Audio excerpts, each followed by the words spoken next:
Assalamualaikum warahmatullahi wabarakatuh. Waalaikumsalam warahmatullahi wabarakatuh. Alhamdulillah rabbil alamin. Asyhadu an la ilaha illallah wa asyhadu anna Muhammadar Rasulullah. Allahumma shalli ala sayyidina Muhammad wa ala ali sayyidina Muhammad. Assalamu alayka ya Rasulullah. Bapak dan Ibu yang dirahmati Allah Subhanahu wa taala, mudah-mudahan kita senantiasa dalam keadaan sehat walafiat semuanya. Apa kabar Bapak Ibu? Alhamdulillah, luar biasa. Allahu Akbar. Pertama-tama, marilah kita bersyukur kepada Allah Subhanahu wa taala dengan mengucapkan alhamdulillahirabbil alamin. Karena pada hari ini Allah berikan kesehatan, Allah berikan kesempatan kepada kita semua sehingga pada hari ini kita bisa melakukan Zoom secara tatap muka virtual. Mudah-mudahan ini diberkahi dan dirahmati oleh Allah Subhanahu wa taala. Kemudian kita berselawat kepada baginda Rasulullah dengan ucapan Allahumma shalli ala sayyidina Muhammad wa ala ali sayyidina Muhammad. Assalamu alayka ya Rasulullah. Bapak Ibu yang dirahmati oleh Allah Subhanahu wa taala, senang sekali hari ini saya bisa bertemu kembali dengan Bapak Ibu pada kegiatan sosialisasi program sekolah penggerak. Mudah-mudahan apa yang kita bicarakan hari ini dan yang akan kita laksanakan diberkahi dan diridhoi oleh Allah Subhanahu wa taala. Amin. Bapak Ibu rahmatullah taala. Jadi sebelum kita mulai, jadi sebagaimana kontrak belajar kita di awal kemarin, bahwasanya ketika nanti dalam penyampaian ini saya berharap kita lebih banyak diskusi, tanya jawab. Kemudian ketika Bapak Ibu nanti mengajukan pertanyaan, silakan angkat tangannya, dan ketika dalam penyampaian siapapun, ketika saya mempresentasikan atau Bapak Ibu ada yang menyanggah, memberikan tanggapan, mohon yang rekan-rekan yang lain untuk di-unmute mikrofonnya dan videonya. Silakan dalam kondisi jika ada hal keperluan boleh izin untuk dinonaktifkan videonya. Bapak Ibu rahimahullah taala, kita akan lanjutkan lagi materi kita, materi yang sangat penting. Kemarin kita sudah bahas program sekolah penggerak. Kita dengan harapan semuanya, terutama Pak Kepsek kita menjadi kepala sekolah penggerak. Bapak Ibu, guru-guru semuanya adalah guru penggerak. Dan target kita utama kita adalah peserta didik kita tentu menjadi sebagai harapan kita sesuai dengan profil pelajar Pancasila. Nah, hari ini kita akan bahas satu tema penting, satu tema yang sangat menarik, yakni capaian pembelajaran pada program sekolah penggerak. Adapun tujuan kita, tujuan pelatihan yang akan kita targetkan hari ini, yang pertama, harapkan nanti Bapak Ibu semuanya dapat memahami, dapat menjelaskan pengertian capaian pembelajaran. Kemudian yang kedua, dapat memahami penginternalisasian alur capaian pembelajaran, tujuan pembelajaran, dan aktivitas pembelajaran. Bapak Ibu yang dirahmati oleh Allah Subhanahu wa taala, sebelum kita melangkah lebih jauh lagi, kita pahami dulu apa itu makna capaian pembelajaran. Secara sederhana, capaian pembelajaran itu bisa didefinisikan sebagai kompetensi pembelajaran yang harus dicapai peserta didik pada setiap tahap perkembangan untuk setiap mata pelajaran pada satuan pendidikan, artinya pada sekolah Bapak Ibu. Nah, capaian pembelajaran ini sekumpulan kompetensi dan lingkup materi yang disusun secara komprehensif dalam bentuk narasi. Nah, inilah capaian pembelajaran. Kita harapkan target pembelajaran kita di masing tingkat satuan pendidikan, di tingkat mata pelajaran dapat tercapainya capaian pembelajaran itu. Nah, dasarnya dalam Keputusan Menteri Republik Indonesia nomor 958 tahun 2020 tentang capaian pembelajaran pada PAUD, pendidikan dasar, dan pendidikan menengah, bahwasanya capaian pembelajaran itu merupakan bentuk pengintegrasian kompetensi inti dan kompetensi dasar yang disusun secara komprehensif dalam bentuk narasi.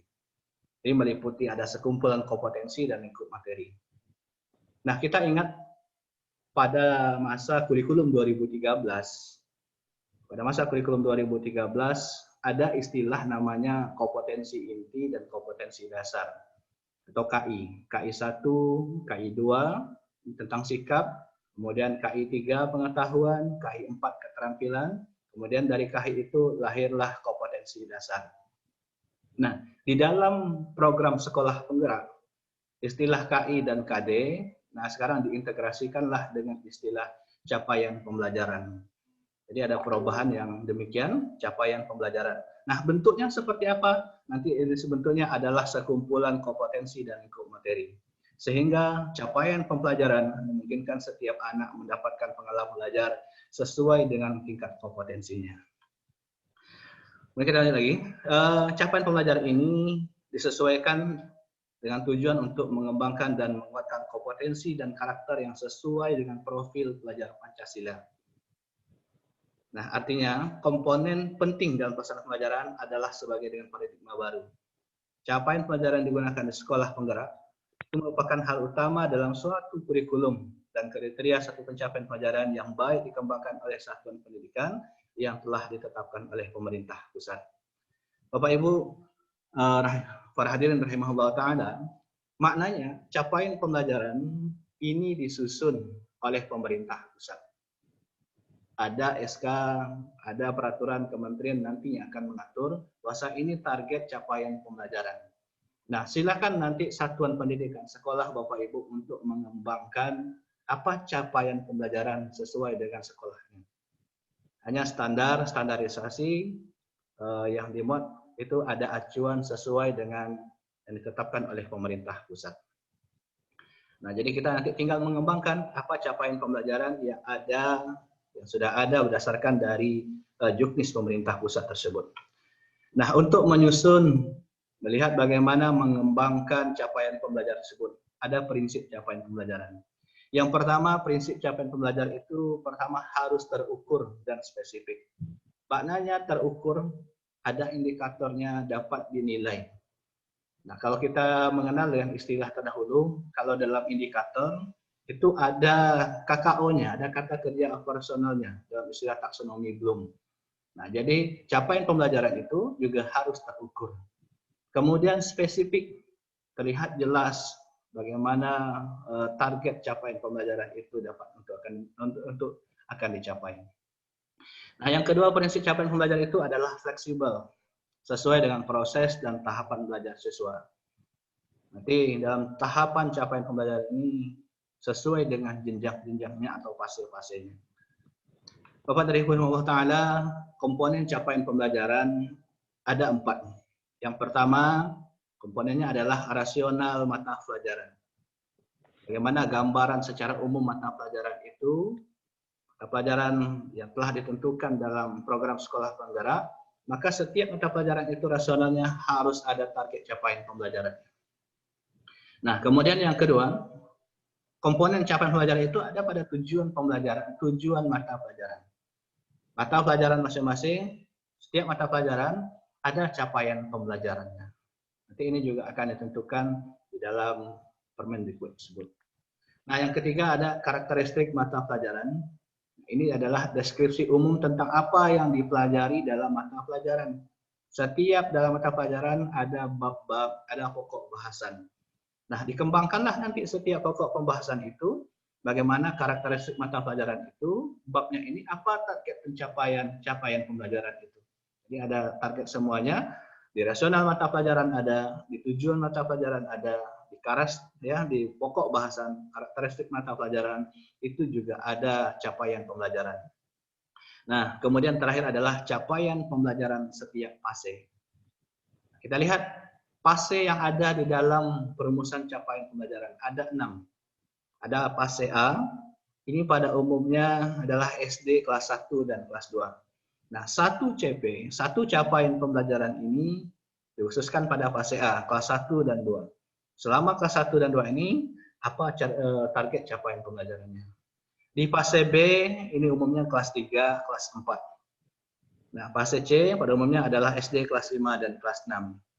Dan Bapak Ibu hadirin sekarang ada di yang ini, anak didik kita, peserta didik kita, Ini ada di fase D, pada umumnya adalah sekolah SMP, yakni kelas 7, 8, dan 9. Fase E, ini SMA kelas 10. Kemudian fase F, ini adalah SMA kelas 11 dan 12. Inilah fase-fase yang ada dalam perumusan capaian pembelajaran. Nah, kita lihat dulu perkembangannya ini. Nah, Bapak Ibu bisa melihat satu contoh. Misalnya dalam fase A, SD kelas 1 itu baru mengenal, ini contoh dalam aspek Al-Quran, dalam mata pelajaran pendidikan agama Islam. Misalnya dalam fase A, anak kelas 1 itu baru mengenal huruf hijaiyah serta harakatnya. Dia mengenal alif, ba, ta, sa. Harakatnya misalnya a, ba, ta, sa. Dia sudah mengenal huruf-huruf hijaiyah. Kemudian di kelas 2, ya dia sudah mampu membaca surah-surah pendek pilihan dalam Al-Quran. Misalnya surah Al-Ikhlas, Al-Falaq, An-Nas. Dia sudah mampu menghafal dan membaca.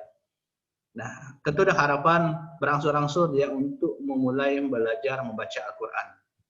Mungkin belajar melalui membaca Iqra atau lain sebagainya, sehingga dia sudah mengenal huruf-huruf hijaiyah dan bisa membaca Al-Quran. Fase B sudah mulai meningkat lagi, dia sudah mulai lancar membaca Al-Quran, sudah mulai mampu menghafal beberapa surah dalam Al-Quran lebih meningkat lagi, bisa jadi dari surah Ad-Duha sampai An-Nas. Fase C, kelas 5, kelas 6 dia sudah bisa membaca Al-Quran dengan fasih dan lancar. Kemudian beberapa surah Al-Quran, jadi sampai juz 30 dia sudah hafal. Dari surah An-Naba sampai An-Nas. Nah, kemudian mampu mengartikan surah-surah pendek dalam Al-Quran. Terjemahan yang ada dari surah Ad-Duha sampai An-Nas. Di fase D, peserta didik ini sudah mulai memahami isi kandungan ayat suci Al-Quran. Kemudian mampu menjelaskan makna isi kandungan, mampu memahami asbabun nuzul dari Al-Quran. Fase E, dia sudah meningkat lagi. Dia sudah memahami isi kandungan Al-Quran, dia mampu menganalisis apa yang ada di dalam isi kandungan ayat Al-Quran tersebut. Kemudian di fase F tentu semakin lama jenjangnya maka semakin bertingkatlah proses capaian pembelajaran yang target yang ingin dicapai. Nah, inilah setiap fase berjenjang, setiap tahun ada perubahan-perubahan target yang akan dicapai di dalam fase pembelajaran tersebut. Nah, kita ambil lagi satu contoh CP, ya, contoh capaian pembelajaran pada mata Al-Quran. Jadi tadi ini contoh secara umum. Nah, kalau contoh yang secara khusus, kalau jadi contoh bunyi dari CP tersebut, pada akhir fase D, kelas 7, kelas 9, peserta didik memiliki kemampuan memahami dan menyimpulkan kandungan ayat Al-Quran dan hadis. Kemudian pelajar mampu menanggapi, mempresentasikan ayat-ayat dan hadis yang dipaparkan. Berpartisipasi aktif dalam diskusi, menuliskan tanggapannya terhadap bacaan, menggunakan pengalaman dan pengetahuannya. Menulis teks untuk menyampaikan pengamatan dan pengamalannya dengan lebih terstruktur. Serta peserta didik, pelajar memiliki kebiasaan untuk menjaga melestarikan lingkungan untuk menambah pengetahuan dan keterampilan. Inilah capaian target pembelajaran yang ada di dalam di dalam penyusunan capaian pembelajaran tersebut.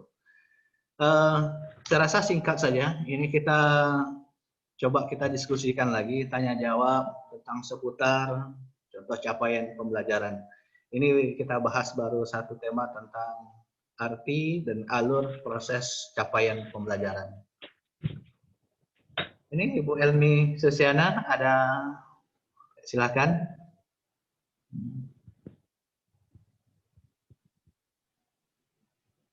Ya, silakan Bu Elmi Susiana.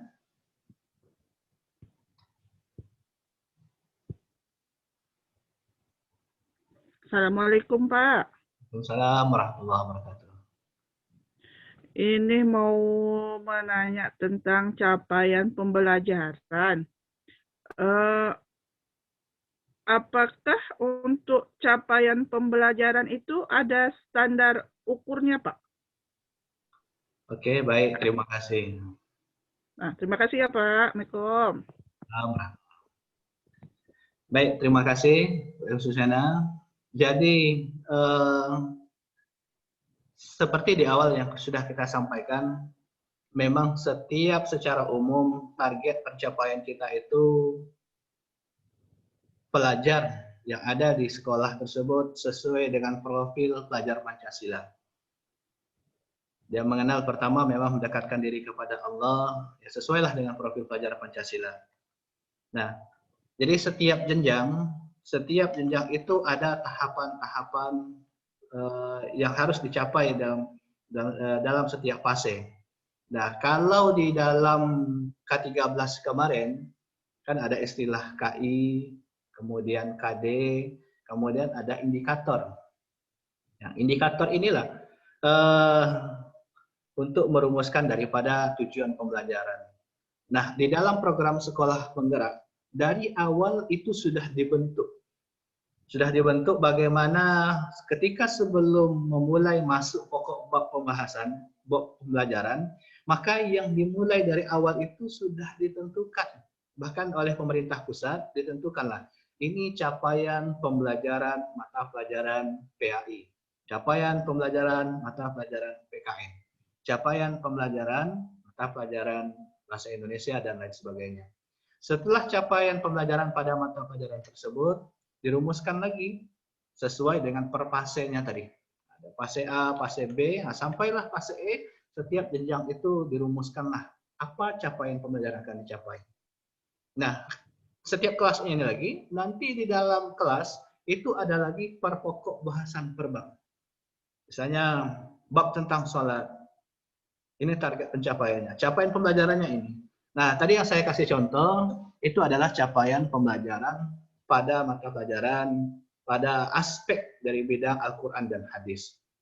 Jadi per fase dia, fase A, fase B, jadi ketika dalam proses ini terus menyambung, fase A, fase B, artinya bahkan kalau kita lihat pada beberapa yang dahulu memang materinya masih itu saja. Kita belajar sholat, dari PAUD itu sudah belajar sholat. Di SD masuk lagi tentang sholat. Kemudian di SMP masuk lagi tentang sholat. Di SMA masih juga tentang sholat. Nah, tapi artinya pengamalan kita selama dalam prosesnya itu ada pengembangan, ada peningkatan. Terus tidak meningkat. Nah, inilah yang dirumuskan oleh capaian pembelajaran tersebut. Begitu juga dengan Al-Quran tadi. Setiap fase perkembangan anak itu, apakah kita bisa melihat bagaimana proses capaian pembelajaran itu. Makanya tadi di setiap contoh sudah disajikan. Di SD kelas 1 mulai memahami, mengenal huruf hijaiyah, baru pertama mengenal. Tapi kalau sudah baru kelas 1 SD kita paksakan, nah ini sudah mampu baca Al-Quran, ini adalah orang-orang yang diberi pilihan oleh Allah Subhanahu Wa Taala. Jadi beruntung. Ada mempunyai kelebihan sesuai dengan fase perkembangannya, tapi dia sudah mampu melampaui target yang dicapainya. Nah, selain itu, selain dari aspek ini, nah kita lihat lagi dari aspek ini per babnya. Tingkat sekolahnya ada lagi capaian pembelajarannya. Tingkat secara umum sekolah, sesuai seperti yang dahulu ada istilahnya SKL, Standar Kompetensi Lulusan. Apa target lulusan dari sekolah ini? Apa target dari capaian pembelajaran ini? Nah, itulah intinya dari kegiatan capaian pembelajaran. Kita harapkan nanti bisa kita sudah memahami bahwasanya alur proses tentang lahirnya capaian pembelajaran. Kita masukkan sedikit lagi. Yang ini capaian pembelajaran ini dialurkan lagi, nanti ada lagi targetnya adalah tujuan pembelajaran. Setelah capaian pembelajaran, ada lagi tujuan pembelajaran. CP-nya sudah dapat kita. Ini sudah ditentukan oleh pusat. Guru-guru bisa mengembangkan CP-nya lagi, atau nanti dikembangkan melalui tujuan pembelajaran. Nah, kalau tadi targetnya adalah Al-Quran, kemudian ada pokok subbahasanya, misalnya Al-Quran surah Al-Mujadalah ayat 11 dan Ar-Rahman ayat 33 tentang menuntut ilmu. Ini sesuai dengan CP-nya. Nah, kita lihat lagi dengan tujuan pembelajarannya. Mampu membaca Al-Quran surah Ar-Rahman dan Mujadalah dengan tartil. Kemudian mampu menganalisis isi kandungan Al-Quran surah Mujadalah dan Ar-Rahman. Kemudian terakhir adalah mampu mempresentasikan hasil diskusi tentang menuntut ilmu dari isi kandungan Al-Mujadalah, Ar-Rahman, dan ya dari lingkup dari materi Al-Quran ini. Baik, sebenarnya banyak lagi waktu kita, yang ingin kita diskusikan bersama, kita bahas tentang perspektif bagaimana capaian pembelajaran ini terrealisasikan dalam tujuan pembelajaran dan aktivitas pembelajaran. Insya Allah nanti ada pertemuan di akhir waktu, kita akan bahas ini lagi, bagaimana pengembangan proses membuat tujuan pembelajaran dan aktivitas pembelajaran. Mudah-mudahan ini